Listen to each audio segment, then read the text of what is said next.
Assalamualaikum warahmatullahi wabarakatuh. Apa kabar kalian hari ini? Sehat ya? Di sini saya sebagai guru baru kalian, saya menggantikan Bu Umi karena Bu Umi ada kepentingan selama beberapa bulan. Jadi saya akan menggantikan Bu Umi di sini. Oke, karena di sini saya guru baru, jadi saya akan memperkenalkan nama saya. Nama saya yaitu Yai Lestari. Kalian bisa memanggilnya Mbak atau Kak, terserah kalian. Supaya kenapa saya bilang seperti itu, supaya tidak ada sekat antara saya dan kalian. Jadi kita sama-sama belajar, kita sama-sama enjoy.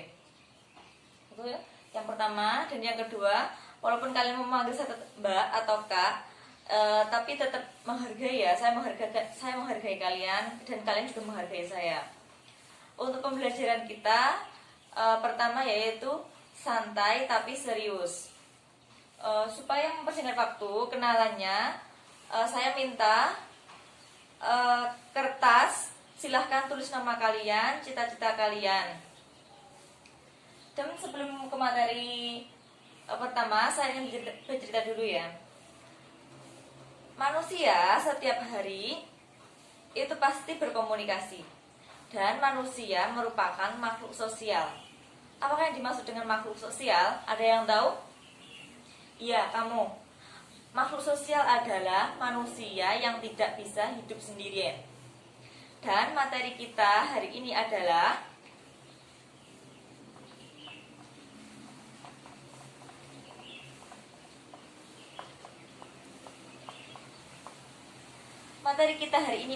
interaksi sosial.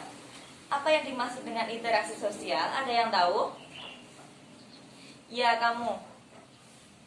Benar sekali. Interaksi sosial adalah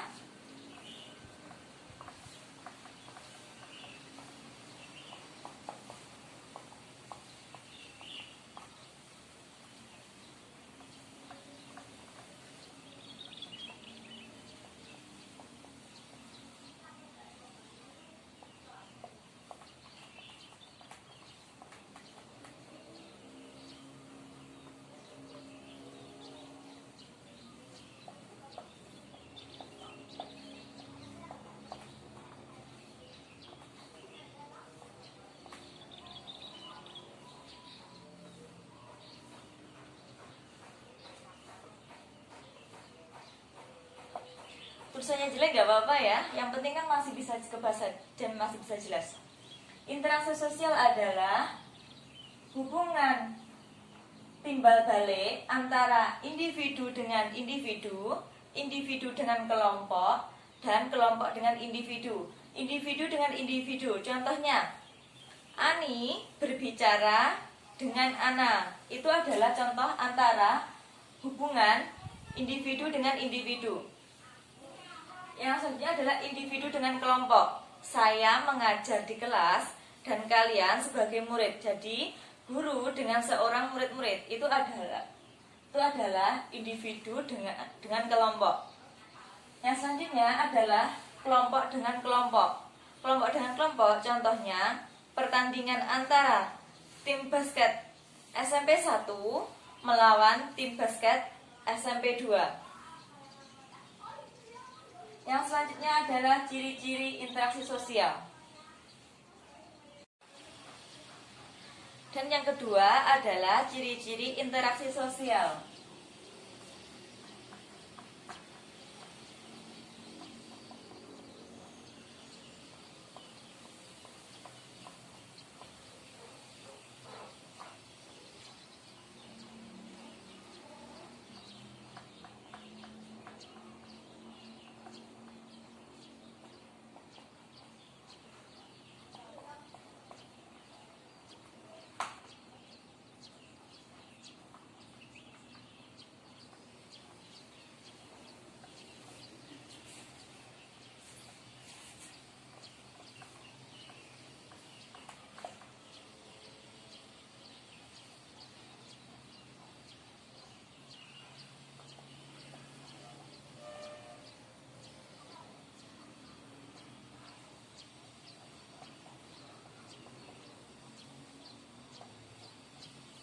Pertama, pelakunya lebih dari satu orang. Jadi kalau satu orang itu nggak bisa, harus lebih, minimal itu 2 orang untuk pelakunya. Kan ada aksi dan juga reaksi. Yang kedua adalah menggunakan simbol. Pelaku menggunakan simbol itu contohnya misalnya kalian ketemu di jalan dengan orangnya jauh, kalian tinggal melambai tangan, gitu aja. Dan teman kalian yang kamu lambai itu merespon, berarti itu sudah termasuk ciri-ciri interaksi sosial. Yang ketiga adalah dimensi waktu. Dimensi waktu masa lampau, masa kini, dan masa yang akan datang. Yang keempat adalah adanya tujuan tertentu. Jadi interaksi sosial tersebut itu mempunyai tujuan. Contohnya, seorang pedagang menawarkan dagangannya kepada pembeli, dan pembeli tersebut berinteraksi dengan penjual, tujuannya untuk mendapatkan harga yang lebih murah. Jadi mereka berdua itu sama-sama mempunyai tujuan. Yang selanjutnya adalah syarat terjadinya interaksi sosial. Syarat terjadinya interaksi sosial yaitu pertama,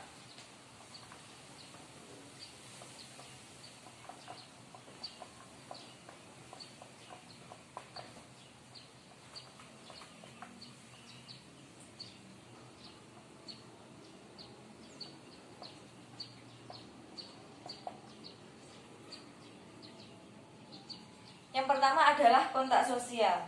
Kontak sosial adalah upaya berhubungan antara satu pihak dengan pihak lain. Dan kontak sosial itu dibedakan menjadi 2, yaitu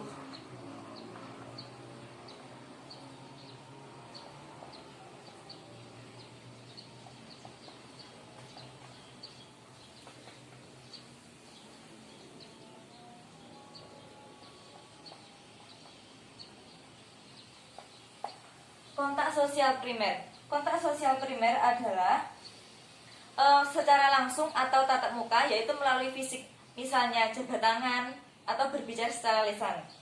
Yang kedua adalah kontak sosial sekunder,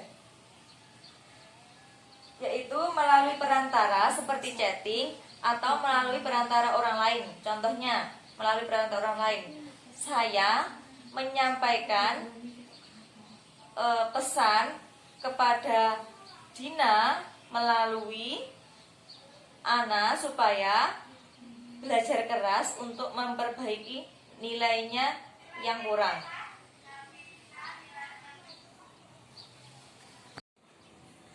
Syarat yang kedua adalah komunikasi.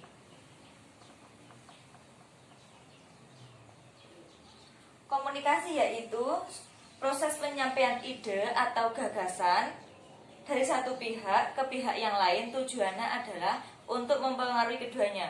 Komunikasi itu dibagi menjadi 2, yaitu pertama komunikasi verbal,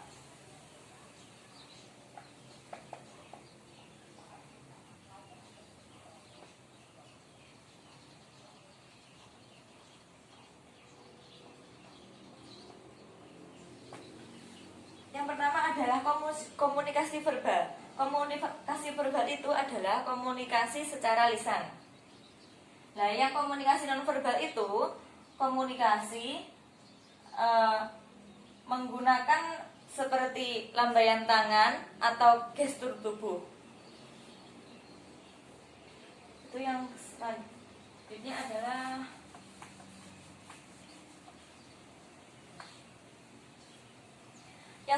adalah faktor pendorong interaksi sosial.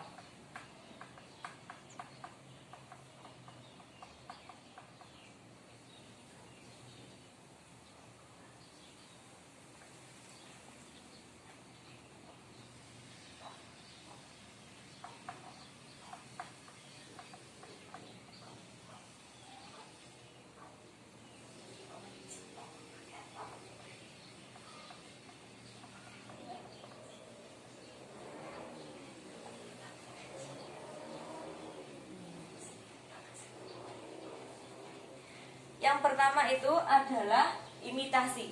Imitasi adalah suatu proses belajar dengan cara meniru orang lain. Contohnya yaitu seorang anak perempuan meniru seorang anak perempuan belajar masak-masakan, yaitu mereka karena terinspirasi atau meniru acara televisi yaitu MasterChef. Yang kedua adalah yang selanjutnya adalah faktor pendorong interaksi sosial.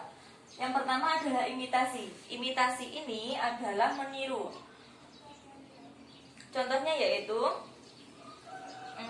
anak perempuan belajar masak-masakan karena dia meniru acara yang ada di televisi. Itu yang pertama. Yang kedua adalah sugesti. Sugesti adalah pengaruh yang dapat menggerakkan seseorang untuk melakukan suatu hal. Contohnya,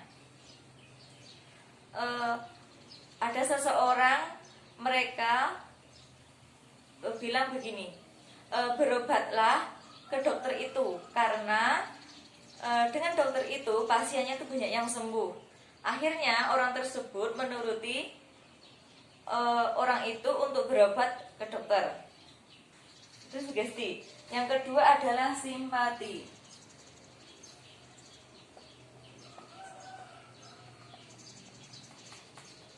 Simpati adalah tertarik kepada orang-orang lain seolah-olah dia merasakan itu. Contohnya,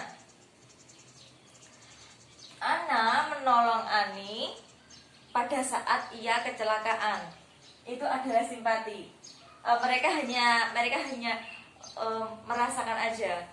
Yang kedua adalah empati. Yang keempat adalah empati. Empati adalah bentuk kepedulian terhadap kelompok atau orang disertai dengan tindakan. Contohnya ya, ada bencana alam di suatu daerah. Contohnya saya sebut saja Kalimantan. Karena di sana banyak korban, akhirnya saya mengirimkan bantuan berupa uang, pakaian, ataupun sembako karena untuk menolong saudara saya yang ada di sana. Atau contoh kecil aja yang di kelas kita, misalnya ada seorang teman yang sakit, akhirnya kita menjenguk ke sana dan membawa barang-barang ataupun sumbangan kepada teman tersebut. Yang selanjutnya adalah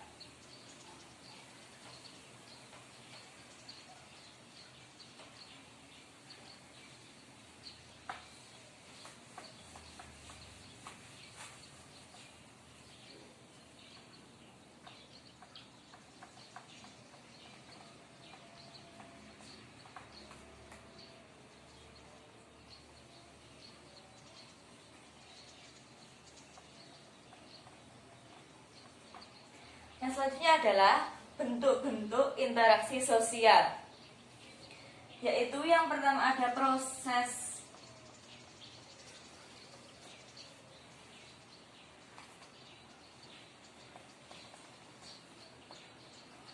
asosiatif.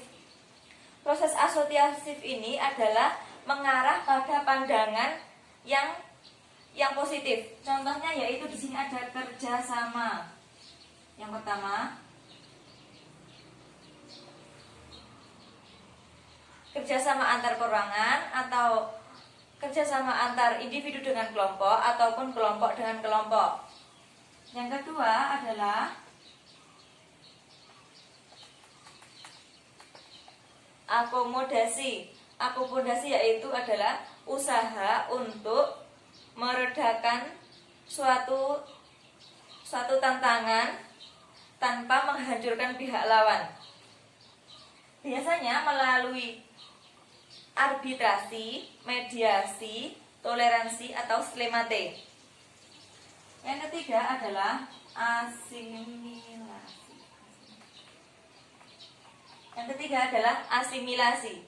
Asimilasi yaitu interaksi sosial dalam jangka lama ataupun pendek. Masyarakat mempunyai kebudayaan yang berbeda.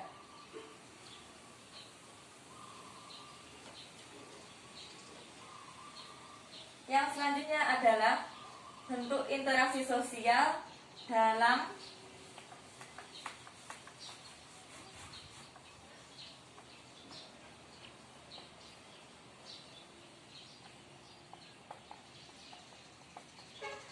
proses disosiatif. Disosiatif ini adalah mengarah kepada konflik yang bisa merenggangkan solidaritas atau persaudaraan. Contohnya yaitu adalah yang pertama sini adalah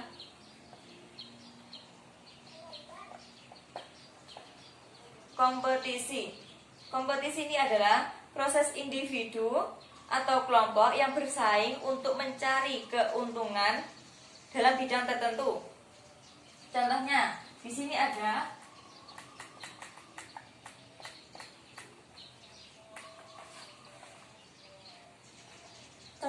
adalah gelar. Biasanya seseorang misalnya ke perguruan tinggi, mereka kan bersaing untuk mendapatkan gelar, baik serta SPD, MPD, ESOS ataupun yang lain. Yang ini adalah juara untuk memperebutkan hadiah. Kejuaraan ini biasa dalam bidang akademik maupun non akademik. Yang kedua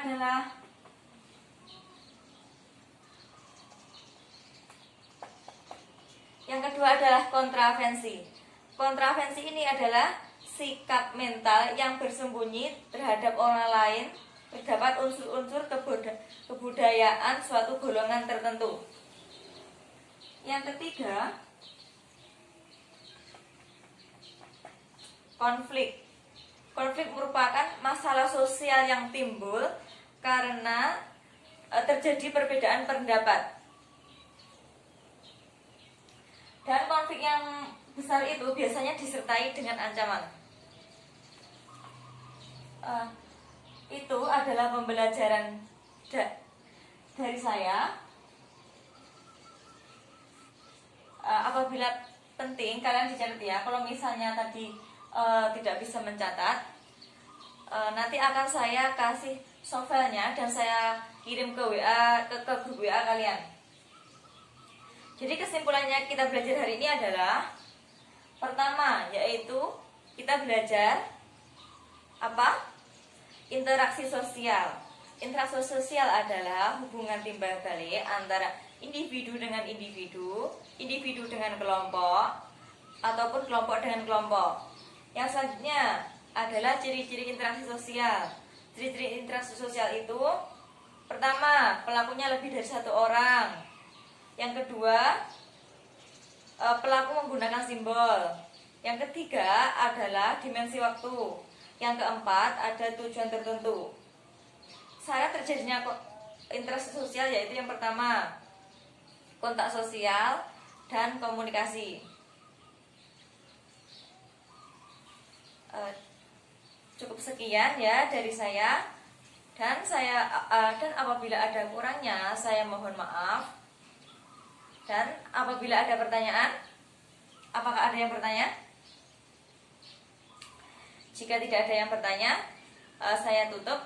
Mari kita tutup pelajaran ini dengan menggunakan bacaan alhamdulillah. Alhamdulillahirabbil alamin. Wassalamualaikum warahmatullahi wabarakatuh.